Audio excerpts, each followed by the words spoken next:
Ninth class उम्मीद आप सब खैरियत से होंगे। तो बच्चे आज की वीडियो में हम आपका एक मेन टॉपिक आज डिस्कस करने जा रहे हैं, जो कि आपका लॉन्ग क्वेश्चन के लिहाज से बहुत ज्यादा इंपॉर्टेंट है। चैप्टर नंबर 3 है, इसके क्या लॉन्ग क्वेश्चन है, जो कि आपका न्यूटन के लॉ है। ठीक है, न्यूटन के लॉ पढ़ेंगे, जो कि फर्स्ट लॉ है, सेकंड है, थर्ड है, आप बुक के अकॉर्डिंग देख सकते हैं।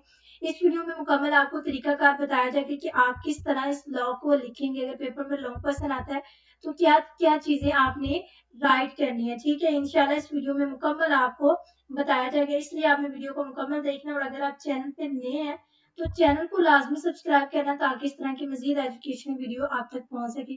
तो फर्स्ट ऑफ ऑल बच्चे, आपका एमसीक्यूज में जो चीज आपसे पूछी जा सकती है वो कहाँ पैदा हुई है।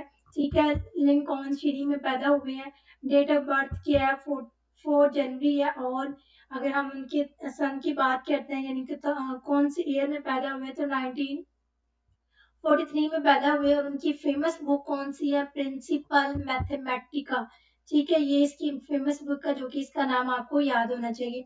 तो हमारा आज का मेन जो आपका क्वेश्चन है, लॉन्ग क्वेश्चन जो है न्यूटन का फर्स्ट लॉ, आज हम इसको मुकम्मल डिस्कस करेंगे। तो फर्स्ट ऑफ ऑल पेपर में बच्चे अगर ये क्वेश्चन आ जाता है तो आप फर्स्ट में इसका डेफिनेशन ही राइट करेंगे।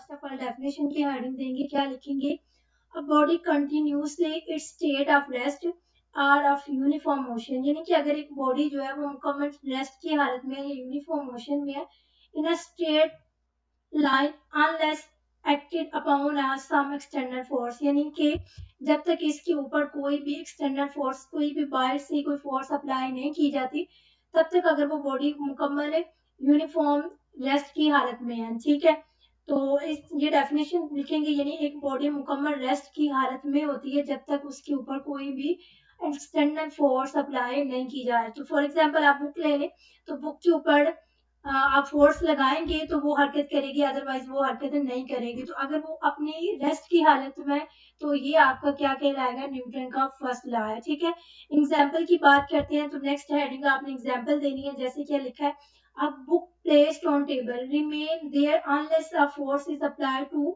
move it। ठीक है, अगर फॉर एग्जांपल एक बुक जो है, जो टेबल पे पड़ी है, तो उस वो तब तक मूव नहीं कर सकती, तब तक मीन्स हरकत नहीं कर सकती जब तक आप उसको खुद उठाओगे नहीं। ठीक है, अकॉर्डिंग टू द लॉ, इस लॉ के मुताबिक अ बस मूविंग ऑन द रोड, यानी कि बस जो है वो किसके ऊपर मूव करती है, रोड के ऊपर, should continue its motion without any force external by the engine. यानी कि वो तब तक फोर्स, यानी कि मूव कर रही है जब तक उसके ऊपर इंटरनल फोर्स लगाई जा रही है बाय द इंजन की मदद से। How it practice it stop due to the friction between the tyres and the road. लेकिन इसको इसके मतलब इसको स्टॉप किया जा सकता है बाय द फ्रिक्शन, फ्रिक्शन और टायर्स, रोड और टायर के दरमियान फ्रिक्शन की वजह से। ठीक है, नेक्स्ट आपने उसने कि व्हाट इज फोर्स, क्या होता है। जैसे कि हमने पढ़ा कि अभी हम क्या पढ़ते आ रहे हैं कि फोर्स में क्या पढ़ा कि मतलब कोई भी जिस्म जो है वो रेस्ट की हालत में है, तो वो रेस्ट की हालत में ही रहेगा जब तक उसके ऊपर कोई भी फोर्स अप्लाई नहीं की जा सकती। तो फिर आपको पता होना चाहिए कि फोर्स क्या है। तो force is an agency which change. ठीक है, यानी फोर्स एक ऐसी एजेंसी है विच चेंज, जो कि चेंज करती है, to tends to change the state of rest of uniform. ठीक है, यानी कि आप चेंज कर देती है द स्टेट ऑफ रेस्ट, यानी कि रेस्ट की हालत को आप यूनिफॉर्म मोशन ऑफ बॉडी, यानी कि किसी भी बॉडी की यूनिफॉर्म अगर वो हालत में है तो उसको चेंज कर देंगे। In simple words force cause acceleration, यानी सिंपल लफ्जों में हम कहेंगे कि फोर्स क्या काज करती है, एक्सेलरेशन काज करती है। और ये इसका आपका एमसीक्यूज भी आ सकता है, तो इसलिए इसको आपने एमसीक्यूज में भी देख लेना कि फोर्स जो है वो बेसिकली क्या चीज काज कर रही है, वो आपकी एक्सेलरेशन को काज करता है। ठीक है, नेक्स्ट बच्ची आपकी इसी में आपका एक अहम पॉइंट आता है, इनर्शिया, जो कि आपका शॉर्ट क्वेश्चन के लिहाज से बहुत अहम क्वेश्चन है। शॉर्ट क्वेश्चन पूछा जा सकता है पेपर में, व्हाट इज इनर्शिया। तो आप इस इनर्शिया की डेफिनेशन इजी सी है, क्या लिखेंगे, this property of a body to maintain its state of rest of motion in straight line is called inertia. यानी कि दी प्रॉपर्टी, ये वो खसूसिया जो बॉडी को क्या करती है, रेस्ट की हालत में या यूनिफॉर्म की हालत में रखती है, दैट इज कॉल्ड इनर्शिया। ठीक है, जैसे उसने क्या, mass of object is a measure of the inertia, यानी किसी भी जिस्म का जो मास है वो बेसिकली मेजर किया जाता है ऑफ इट्स इनर्शिया, इनर्शिया को मेजर करता है। ठीक है, नेक्स्ट बची हमारा इसका आता है सेकेंड लॉ, यानी न्यूटन का सेकेंड लॉ डिस्कस करेंगे। तो न्यूटन का सेकेंड लॉ, फर्स्ट लॉ हमने पढ़ लिया है, जिसमें मेन चीज इसकी डेफिनेशन और इसकी एग्जांपल है। तो ये फर्स्ट लॉ जो था वो आपका शॉर्ट क्वेश्चन के लिहाज से बहुत ज्यादा इंपॉर्टेंट है। अब ये आपका क्वेश्चन जो लॉ है, ये बची आपका लॉन्ग क्वेश्चन है, तो इसलिए आपने इसको लॉन्ग क्वेश्चन के लिहाज से अच्छे से देखना है। लॉन्ग क्वेश्चन है, ठीक है। अब लॉन्ग क्वेश्चन है तो इसको आप फर्स्ट ऑफ ऑल इसकी डेफिनेशन लिखेंगे।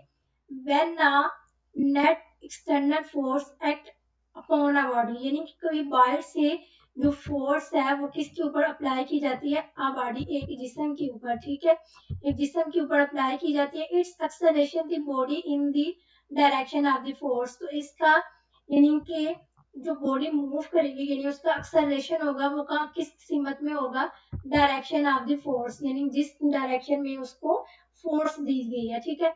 The magnitude of its acceleration is directly proportional to the magnitude of the net force and inversely proportional to the mass of the body। तो फर्स्ट ऑफ ऑल डेफिनेशन लिखेंगे, then mathematically derivation है इसकी जो कि important है, इसको आप right करेंगे।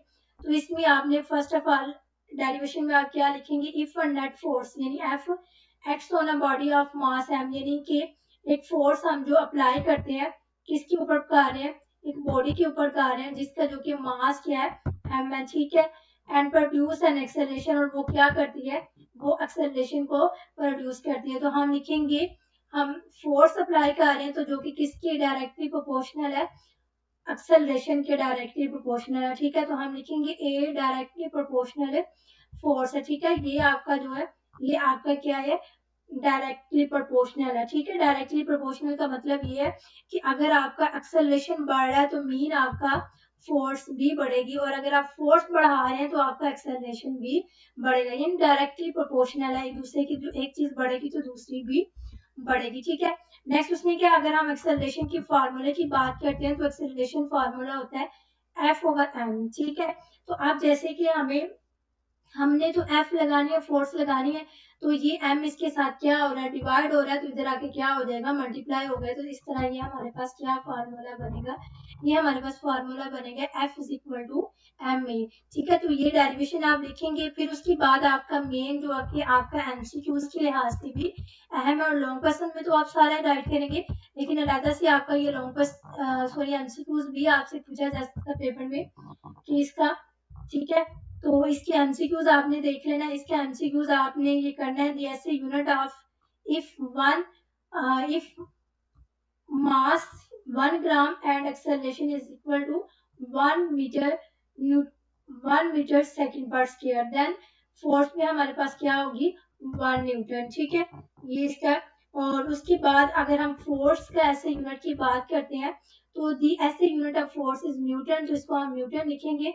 1 Newton is defined as the force that produces an acceleration of 1 meter second square in a body of the mass 1 ग्राम, ठीक है। यानी कि हम कह सकते हैं कि 1 न्यूटन जो होता है, जैसे हमने ऊपर कहा है कि फोर्स जो होती है 1 न्यूटन की इक्वल होती है, और 1 न्यूटन जो किसकी इक्वल होता है, 1 किलोग्राम। तो ये भी आपका एमसीक्यू है, इसको आपने अच्छे से देख लेना, ठीक है, इसको आपने अच्छे से याद कर लेना। नेक्स्ट इसी के लॉन्ग क्वेश्चन में आपने लिखना है effect of force on velocity, यानी कि जो फोर्स हम अप्लाई करते हैं उसकी वेलोसिटी के ऊपर क्या असर पड़ता है। तो हम लिखेंगे, इसमें लिख सकते हैं, force can change the velocity of a body by producing acceleration, यानी कि जब एक्सेलरेशन को पैदा किया जाता है तो इसकी जो वेलोसिटी है वो भी चेंज होती है। और ठीक है, since velocity is a vector quantity, the change can occur in magnitude of velocity, direction of motion and both magnitude and direction, यानी कि वो वेलोसिटी को भी चेंज कर सकती है, वेलोसिटी के मैग्नीट्यूड को भी और डायरेक्शन को भी, और इसी तरह बोथ मैग्नीट्यूड एंड डायरेक्शन को भी चेंज कर सकती है, ठीक है। लॉन्ग क्वेश्चन है, सेकंड लॉन्ग क्वेश्चन है, ठीक है। न्यूटन का सेकंड लॉ है जो कि आपका लॉन्ग क्वेश्चन है, मैंने आपको बताया, आपने इसको अच्छे से लॉन्ग क्वेश्चन के तौर पर ही याद करना है, ठीक है। नेक्स्ट आपका थर्ड क्वेश्चन आता है, थर्ड लॉ आता है, यानी शॉर्ट क्वेश्चन के लिहाज से, और लेकिन ये आपका शॉर्ट क्वेश्चन में आने के चांसेस है, लॉन्ग क्वेश्चन तो कम ही है। लॉन्ग क्वेश्चन में आपसे सिर्फ एक ही क्वेश्चन पूछने की ज्यादा चांस है, वो आपका सेकेंड लॉ ऑफ न्यूटन है, ठीक है। इसमें अगर हम इसकी डेफिनेशन की बात करते हैं तो for every action there is always an equal and opposite reaction, यानी कि उसने क्या, हर रिएक्शन का एक एक्शन होता है या हर एक्शन का एक रिएक्शन होता है, ठीक है। हर एक्शन का यानी every every action is a every reaction, यानी एवरी रिएक्शन होगा जो कि इक्वली हो सकता है और उसके ऑपोजिट भी हो सकते हैं। डेफिनेशन में आप लिखेंगे action and reactions affect on two different bodies so they never balance each other, ठीक है। तो इसमें एग्जांपल आप लिखेंगे, ये मैंने कुछ एग्जांपल्स राइट किए हैं, जैसे कि स्प्रिंग की है। फॉर एग्जांपल आप एक स्प्रिंग लेते हो, ठीक है, आप उस स्प्रिंग को क्या करते हो, जोर से उसको क्या करते हो, दबाते हो, ठीक है, उसके ऊपर प्रेशर लगाते हो तो वो बैठ जाएगा, ठीक है, यानी कि वो कंप्रेस हो जाएगा। लेकिन जैसे ही आप वो फोर्स आप अपनी खत्म करोगे तो स्प्रिंग क्या करेगा, स्प्रिंग अपनी फोर्स यानी अपना एक्शन दिखाएगा और वो क्या हो जाएगा, अपवर्ड हो जाएगा, ठीक है। Hand exist action force on spring, spring exist reaction on the hand, ठीक है। और यानी हैंड जैसे आप दबाएंगे हैंड अपनी फोर्स लगाएगा और स्प्रिंग अपनी फोर्स लगाएगा। उसके बाद आता है एस्ट्रोनॉट इन स्पेस, यानी जो खलाबाज होते हैं, यानी खला में जाते हैं, खलाबाज जो होते हैं, ठीक है, इसकी एग्जांपल भी है। इसको भी आप देखिए, उसने क्या है, throwing a wrench action cause not the move in opposite direction, यानी कि अगर खलाबाज कोई भी आलात हवा में गिराता है तो हवा जो है उसकी ऑपोजिट रिएक्शन करती है।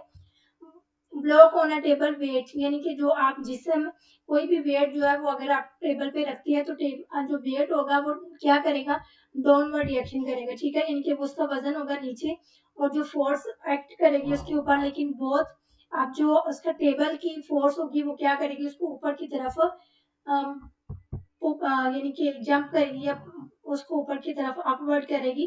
तो इसके नतीजे में दोनों क्या करती हैं, अपनी फोर्स को इक्वल और बैलेंस रखती हैं, जिसकी वजह से ना वेट जो होता है वो टेबल से नीचे गिरता है। उसके बाद गन रिकॉइल है, तो ये इसकी एग्जांपल्स है।